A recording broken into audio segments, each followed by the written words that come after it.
The American Wind Energy Association is a trade group that promotes wind energy.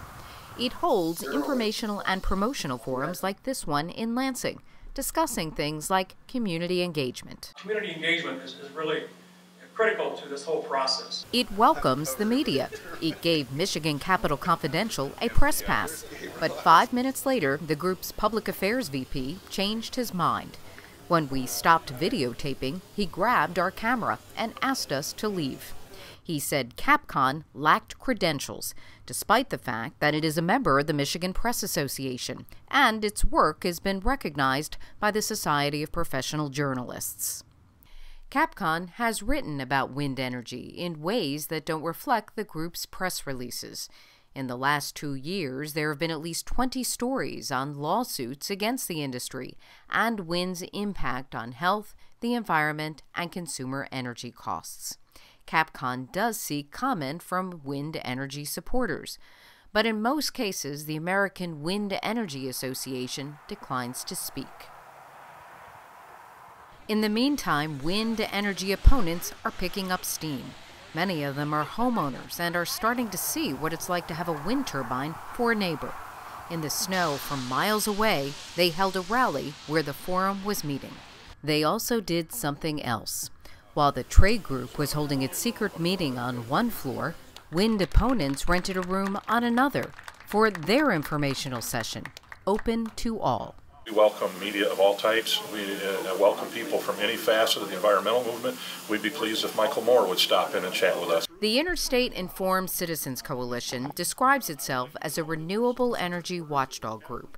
This was its first annual energy summit. The purpose of the IICC seminar today is to bring some much-needed clarity to energy policy. The American Wind Energy Association has really approached fraud with some of the representations about what wind energy is able to do, both as a source of electricity and a means of reducing emissions.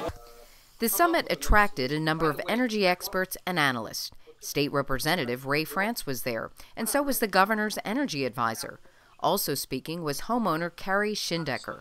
The noise and vibration from the wind farm within a quarter of a mile of his house got so bad his family slept in the basement. He sued the utility company. IICC is hoping Michigan lawmakers will consider these viewpoints as it reviews the state's energy mandates this year. Michigan currently has about 1,400 megawatts of wind generators operating in the state.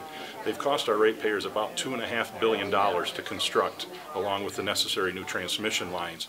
Sadly, we've reduced coal emissions at most by 4% and likely far less. Had we spent that same sum of money on gas-fired generation, we could have reduced coal emissions by 50% and CO2 by 25% already, just with the money spent today. Capital Confidential called the American Wind Energy Association to respond to this report. After reaching the group's deputy director of strategic communications and a conversation began, the phone line went dead. CapCon tried 2 more times but got voicemail. Wind energy opponents are happy to fill the communication void. Basically, it's very inefficient. Only probably about 10 to 12%, if that. The other thing, it takes taxpayer money to turn around and put them up. My name is Tom Stacy. I'm from West Central Ohio. I started an organization 7 years ago called Save Western Ohio. Very fortunate to say we only have about 25% as much wind generation installed in Ohio as you have up here in Michigan. We're sorry for you for that. They're trying to put them in a half a mile from my house and my children's homes, and our property value will go down. Who's going to want 450, 490-foot turbines in their backyard?